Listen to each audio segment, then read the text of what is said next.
So now we're going to continue with our embellishing series, and this time I'm going to show how we use glitter glue to embellish a henna design.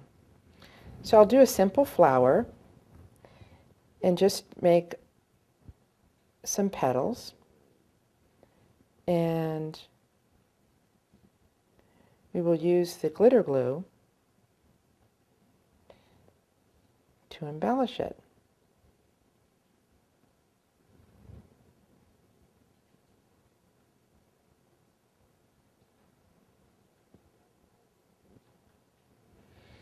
So now that we have the henna design,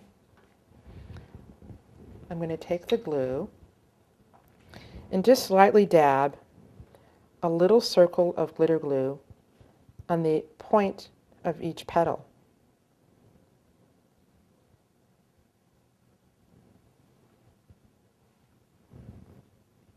And this adds kind of a jeweled effect that is not permanent, and it can be washed off quickly, but it gives the drying henna a little bit of detail.